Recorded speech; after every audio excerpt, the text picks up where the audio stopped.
Hey, it's Dr. Toby here, the physical therapist, and in this video, I want to talk about one of the most important things you can do to regain your full function if you're an individual who's recovering from a stroke. So if you are someone recovering from a stroke or know a loved one who's recovering from a stroke, this concept that I'm going to show you today is going to be extremely helpful in helping you to regain full function. It's a basic principle that is going to help to improve the function and the ability of your limbs to move and function more normally like you did prior to the stroke.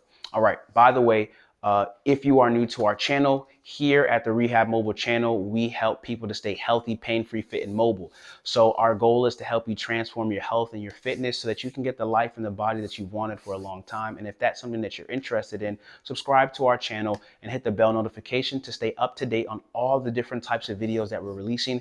And you can check out our content for the stroke playlist that we have. It's a stroke rehabilitation that's going to help you to have all the information that you need to get back to full recovery and to your best functional self after a stroke, and also how to avoid having further strokes or cardiovascular conditions. So, all right, let's get right into this topic. Now, there are a lot of things that happen after a stroke. Some people have different presentations. There's a spectrum. Some people have rigidity and stiffness.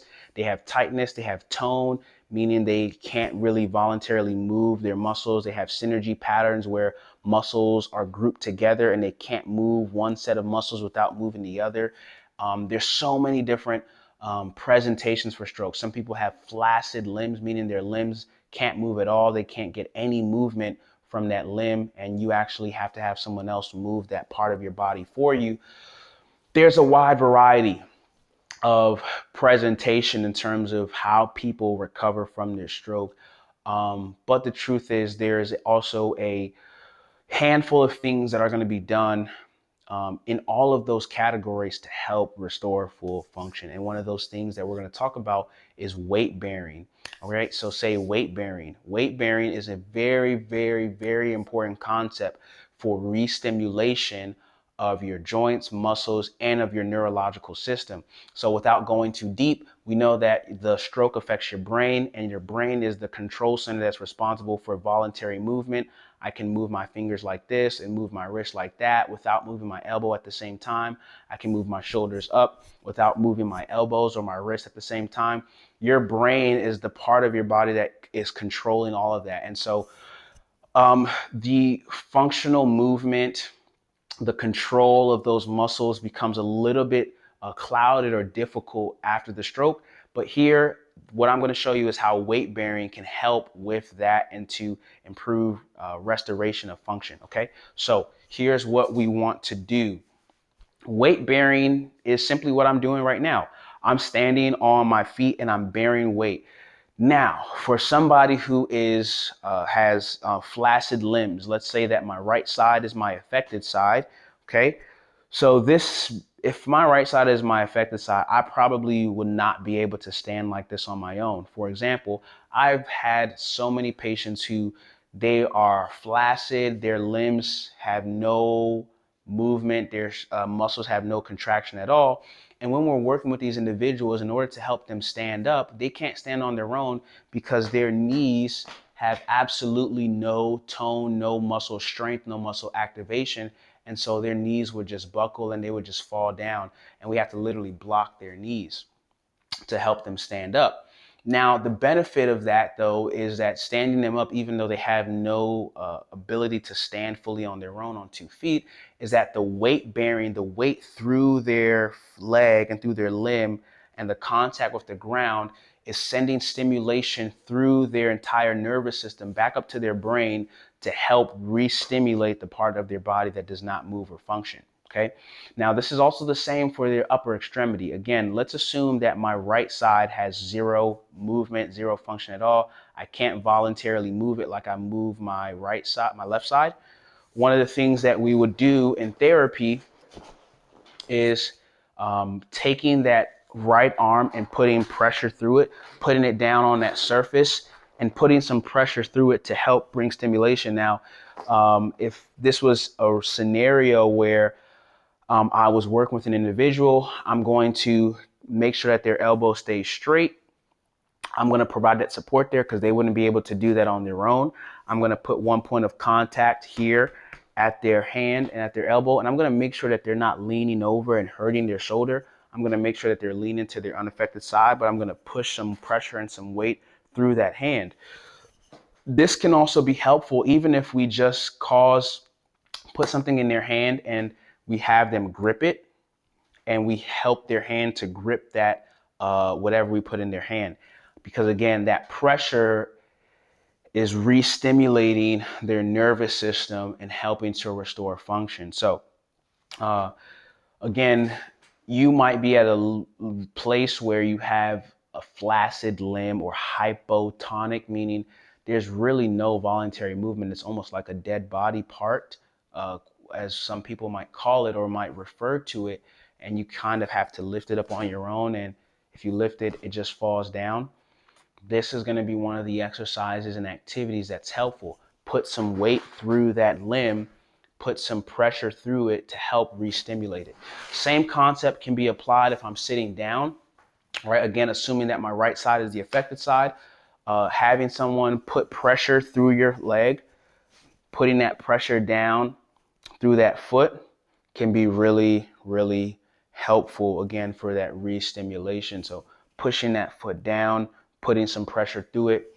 And obviously this is ideal when we're standing up. So just standing up, if you're able to stand up on your own, can be really, really helpful. But again, if you're somebody who has limbs that cannot move on your own, you definitely need to consult with a physical therapist and get some special guidance. And in the description to this video, we have a button that you can click to talk to a PT first and get some specific guidance on where you fall on the spectrum and what activities would be most appropriate for you. So again, let me show you an exercise that would be beneficial for the same concept of weight bearing like I'm talking about. Okay, one of the activities that would be very beneficial is what I'm going to show you right now. All right, so again, this is assuming that you may be a little more high function. You can stand up on your own, putting some pressure through your hands like this, and just kind of leaning over a table, right? And leaning over to that side. So if your arm is buckling like this, you don't want to injure yourself. So this is something to be wary of, but you can start off coming like that, leaning, putting that pressure onto your hands and coming back, right? This is something that can be helpful for individuals that we've done with people who've had stroke and are recovering from that condition. Okay, but you're putting that weight, you're bearing that weight through the hands. The next exercise that I'll show is a great exercise for this same purpose, and it's a bridge. It's lifting up. Good, just like that. And so what's happening here is I'm bearing weight down through my limbs all the way to my ankles. This is a great exercise that works the hips, knees, and ankles and stimulates pressure all the way through your nervous system from the ground or from the surface all the way up back to the brain.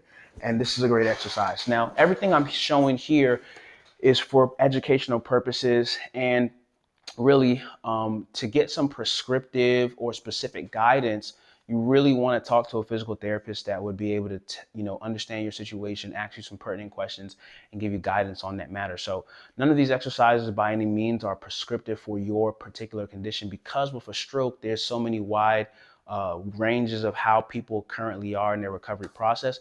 But all of these are exercises that we use to help individuals, and you may find this helpful and beneficial.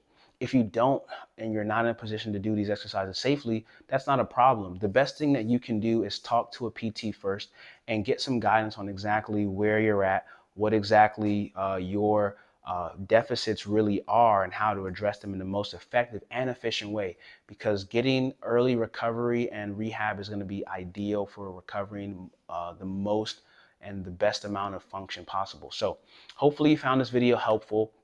Weight bearing is extremely beneficial. It's extremely helpful. Putting weight through those limbs can be helpful.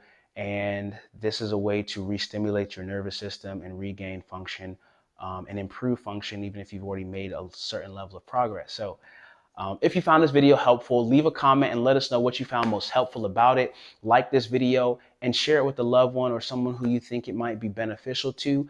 And if we don't have videos on our stroke rehab playlist that apply to you, leave a comment here on what you would like us to make for you. And we will definitely not only respond to your comment, but make a helpful video for you. So Dr. Toby here, and I'll see you next time. Take care.